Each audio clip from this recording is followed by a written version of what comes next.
Oke, gimana sikap kita ketika kita mengetahui ada saudara kita dia memiliki sifat khianat, Pak. Dia suka berkhianat. Ya, dia suka ngambil barang orang lain. Dia suka mengambil sesuatu dari pekerjaannya, ya. Kemudian dia ambil, ya.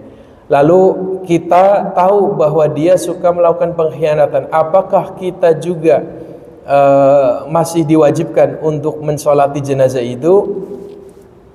Kita yang tahu tidak wajib, Pak. Ya, kita karena apa? Dari dasar hadis ini bahwa orang yang berkhianat itu kita yang tahu tidak wajib untuk mensolatinya. Kenapa? Ya, karena orang yang berkhianat itu salah satu tanda sifat yang sangat dibenci oleh Allah dan Rasul. Dan sifat itu dapat merugikan orang lain, dapat merugikan orang yang masih hidup. Ya, makanya jadi sikap kita begitu, Pak. Ya. Kita yang tahu kita tidak wajib, Pak. Tapi yang tidak tahu tetap mensolatkan, tapi tetap untuk disolatkan orang itu gitu. Jenazah itu tetap harus disolatkan, ya. Tapi kita yang tahu kita boleh tidak mensolatkan jenazah itu. Tapi yang lain ya sifatnya fardu kifayah gitu ya. Jadi begitu, Pak ya. Ini kalau kita melihat dari segi hadis ini, seakan-akan begitu bencinya Nabi terhadap orang yang berkhianat. Begitu juga pernah ada dikisahkan, Pak. Dikisahkan ada salah satu sahabat Nabi yang mana Rasulullah tidak mau mensolatkan gara-gara dia punya hutang. Dia punya hutang, Pak. Rasulullah tidak mau mensolatkan jenazah orang yang punya hutang. Ya. Ketika ada jenazah di hadapan Nabi, kemudian mau disolatkan, Nabi tanya, dia punya utang nggak, katanya. Ada orang bilang, ya Rasul, dia punya utang sama saya. Oh, kalau begitu silakan solatkan saja gitu. Kalian solatkan dia gitu. Rasul nggak mau solati. Akhirnya apa? Ada salah satu sahabat Nabi, Abdurrahman bin Auf, mengatakan, ya Rasulullah, biarlah utangnya dia saya yang tanggung ya Rasulullah. Jadi dia tuh khianat, Pak. Di masa hidupnya dia orang kaya, hutangnya banyak, dia mampu untuk membayarkan hutangnya, tapi dia nggak bayar hutang, Pak. Itu perbuatan zalim, Pak. Jadi jangan sekali-kali kita menunda-nunda pembayaran hutang, Pak. Itu salah satu tanda pengkhianatan seorang ketika dimudahkan untuk diberikan pinjaman, tapi dia sulit untuk mengembalikan. Ini dosa besar, Pak. Ya, matlul ghani dzulmun, kata Rasulullah. Orang yang menunda-nunda pembayaran hutang, dia mampu untuk bayar, dia menunda-nunda, maka itu perbuatan zalim dan itu perbuatan khianat. Rasulullah tidak mau mensolatkan jenazah itu, Pak, sampai ada yang mau menanggung hutangnya. Dan di saat itu, setelah Rasulullah mendengar Abdurrahman bin Auf mau membayarkan hutangnya, barulah Rasulullah mensolati jenazah itu. Makanya hati-hati, Pak, ya. Hati-hati dari memakan sesuatu yang bukan milik kita. Dampaknya sangat besar. Kita mungkin hari ini memakan dan kita nggak merasakan, tapi besok setiap pengkhianatan yang kita lakukan akan kita panggul, akan kita pikul besok di akhir kiamat. Kapan pemikiran itu berapa lama, Pak? 50.000 tahun lamanya.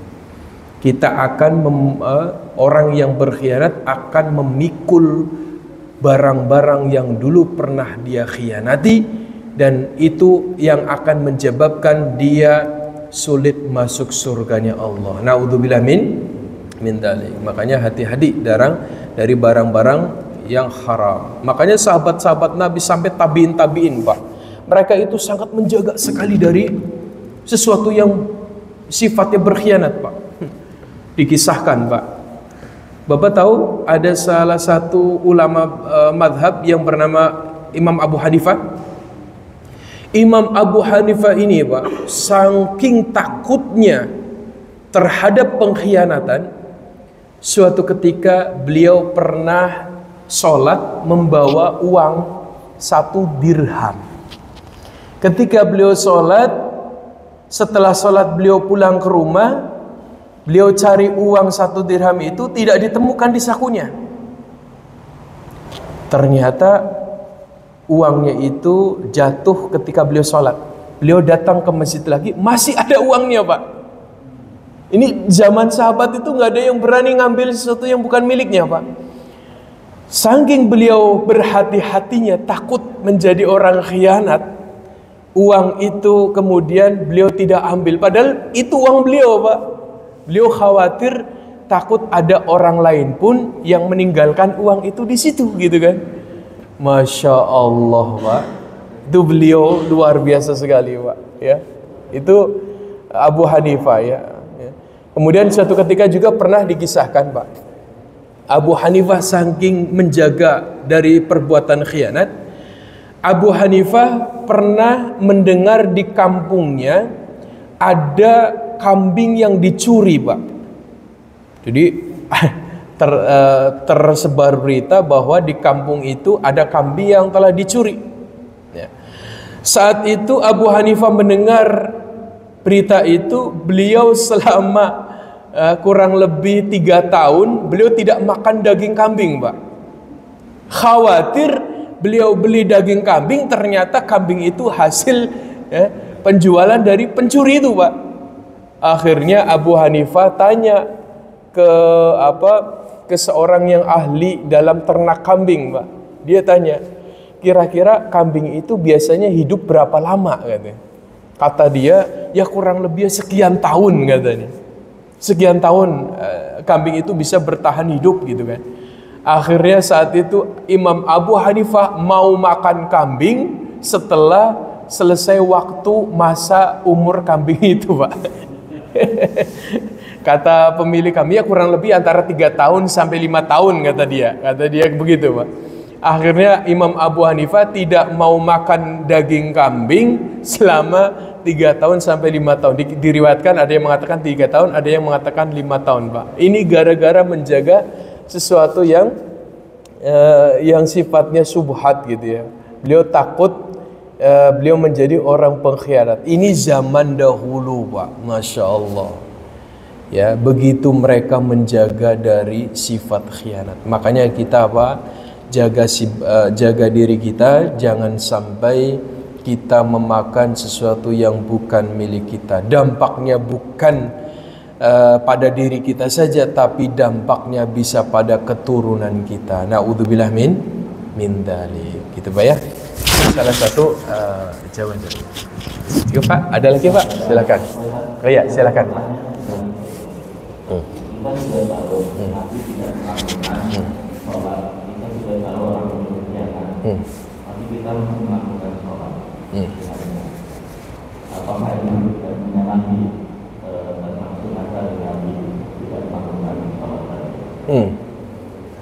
Oke, sekarang kebalikannya. Kita sudah tahu dia pengkhianat, kemudian kita sholatkan. Apakah kita menyalahi sunnah Nabi karena Nabi nggak sholat menyolatin jenazah orang yang berkhianat? Itu ikhtiar kita Pak. Artinya itu kan sifatnya sunnah dan tidak mengapa gitu kan. Kalau kita mensolati nggak ada masalah Pak. Justru kita dapat pahala juga gitu. Ya. Nabi ketika tidak mensolati orang berkhianat, Nabi ingin mengajarkan kepada umatnya hati-hati dari sifat orang yang berkhianat. Ya, kenapa? Karena Nabi saja nggak mau mensolati jenazah orang yang berkhianat, gitu Pak. Lalu bagaimana kalau sikap kita tahu Nabi nggak mau mensolati jenazah orang yang berkhianat, lalu kita tahu teman kita itu berkhianat, apakah kita ketika mensolati kita berdosa? Tidak berdosa, kita tetap mendapatkan pahala. Berarti sikap kita selalu berhusnudzon, kita selalu melakukan suatu yang kebaikan padahal kita tahu itu pada diri orang tersebut memiliki sifat buruk gitu ya. Itu tidak masalah Pak ya, tetap kita justru mendapatkan pahala yang besar. Asalkan gini Pak, kita kalau melihat teman kita berkhianat, kita jangan diam saja Pak. Ya, kalau kita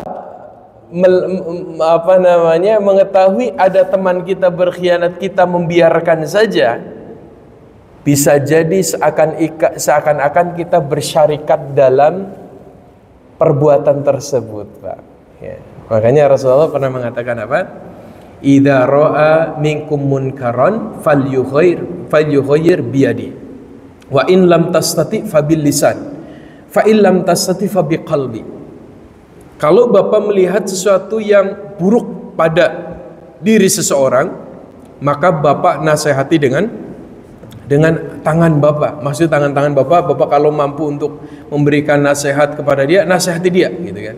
Kalau Bapak tidak mampu untuk memberikan nasihat karena dia orangnya tubuhnya besar, ya, kalau kita nasihatin kita dipukul sama dia misalkan gitu ya, maka kita boleh menasihati dengan apa? Dengan lisan kita. Kalau kita pun tidak mampu dengan lisan kita, setidaknya dari hati kita. Jadi hati kita mengingkari bahwa itu perbuatan buruk dan itu perbuatan yang tidak layak untuk dimiliki oleh seorang mukmin. Maka di saat itulah sudah hilang, ya, sudah hilang dosa syarikat yang dilakukan oleh orang tersebut. Ya, jadi begitu sikap kita kalau melihat sesuatu yang mungkar, maka nasihatilah, tegakkanlah agar kemungkaran itu hilang pada diri sahabat kita. Jadi begitu Pak ya, kita tetap sholatkan saja gitu. Kalau kita nggak mensolatkan tidak mengapa gitu ya. Nah, itu yang kita tahu saja ya, bahwa dia adalah seorang pengkhianat begitu. Oke, itu saja Pak. Ada lagi Pak? Udah. Oke. Bismillahirrahmanirrahim. Para bapak ibu yang dirahmati Allah Subhanahu wa taala, marilah kita berdoa bersama-sama, mudah-mudahan Allah mengabulkan doa-doa kita. Mudah-mudahan segala urusan kita dimudahkan oleh Allah, baik di dunia maupun di akhirat. Mudah-mudahan yang hari ini sakit Allah angkat penyakitnya, yang hari ini sedang terkena ujian Allah angkat ujiannya, yang hari ini anaknya belum soleh-solehah, mudah-mudahan Allah jadikan mereka anak yang soleh-solehah. Mudah-mudahan yang hari ini sedang terlilit hutang, Allah bayarkan hutangnya. Mudah-mudahan segala urusan-urusan kita dimudahkan oleh Allah di dunia maupun di akhirat. Amin ya rabbal alamin. Bismillahirrahmanirrahim. Astaghfirullahaladzim, astaghfirullahaladzim, astaghfirullahaladzim. Alhamdulillahi rabbil alamin. Hamdan syakirin, hamdan na'imin, hamdan yu'afi ni'amun kafi mazidah. Ya Rabbana lakal hamdu kama yanbaghi li jalali wa 'azami sultanik. Allahumma ij'al jam'ana jam'an marhuma wa tafarraqana min ba'di tafarruqan ma'suma wa la taj'al minna syaqiyan wa la mahruma. Allahumma yassir lana kulla umurana wa umura walidina wa umura auladina wa umura masjidina hadha masjid Quba ya rabbal alamin. Allahumma shfi' mardana wa marda ikhwanana shifaan la yughadiru saqaman. Allahumma inna nas'aluka ilman nafi'an wa qalban khashi'an wa amalan mutaqabbalan. Rabbana dhalamna anfusana wa illam taghfir lana wa tarhamna lanakunanna minal khasirin. Rabbana atina fid dunya hasanah wa fil akhirati hasanah wa qina adzabannar. Subhana rabbika rabbil izzati amma yasifun wa salamun alal mursalin walhamdulillahi rabbil alamin. Saya akhiri, assalamualaikum warahmatullahi wabarakatuh.